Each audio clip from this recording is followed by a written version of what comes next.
if we do a bottom line, sir, bottom line natin, in the end, if you add everything up and subtract everything that needs to be subtracted, you're saying that we get a plus as far as joining RCEP is concerned. Yeah, it's not me that is saying it actually. There was a study already conducted by Dr. Kororotan. He was a former UPSE professor. Now he's with Texas A&M. He showed that we will be a net beneficiary of this new regional economic cooperation. But there is a counter study done by an Indian economist whose name is called Vanga, which is being cited by those who oppose the RCEP, saying that we will be a net loser.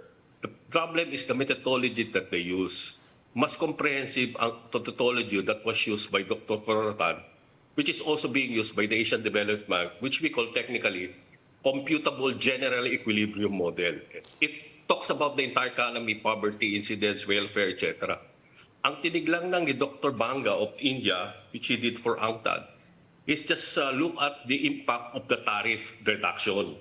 So maliit yung kanya, partial equilibrium. So in other words, if you look at the study of scholarly people, you will say that based on that, and this is being cited also by the Foundation for Economic Freedom, of which I have to be transparent about it. I'm a fellow, which we cited na we are a net beneficiary. And remember, ganito eh.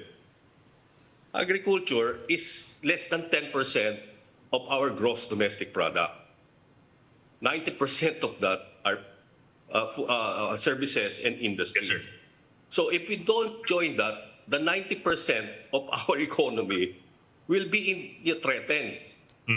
You know, assuming hindi tayo So you mean that we will sacrifice the 90% for the interest, assuming na lang, of the less than 10% of the economy? Sabi ng opponents kasi, well, yun ang main nila, they are not yet competitive enough at magkakaproblema nga daw sila pagpasok niyang mga flood of imports. Ang tanong ngayon, will we ever be, yung sector na yon, will it ever be competitive, and if it will be, ano kaya yung reasonable timeline na that can be attained? We can be competitive provided that we put in the necessary conditions. And the foremost necessary conditions, for me, aking opinion, is we need to consolidate or cluster our farms. Because the average, for example, average farm size now is less than a hectare.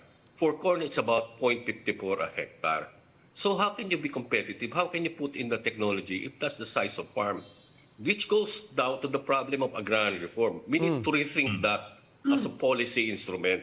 Kasi pag hindi mo consolidate, how can you apply technology? Yeah. How can you apply farm machinery, etc., etc.? Which, by the way, the other countries like China, Vietnam, Thailand, even Indonesia and Malaysia already did.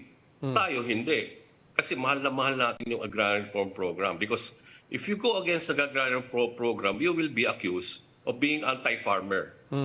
So kung itutuloy ang mga reforms, kung ipupush through yung mga reforms na yan, which have been discussed for some time na, ano kaya nga yung reasonable period na pwede na nga siya maging competitive? Mga ilang taon niya nabutin? Alagay ko, hindi bababa sa 10 years eh. Parang edukasyon yan eh. You will need about 10 years eh to build, to make it competitive, because you have to put in the necessary, not only increase productivity, you need to put the necessary post-harvest, marketing, logistics, etc., etc., down the line. Kasi hindi na pwede. Lalo na ngayon, in the age of ICT, you need also to include digital agriculture like satellite, drone. That kind of technology are so important now.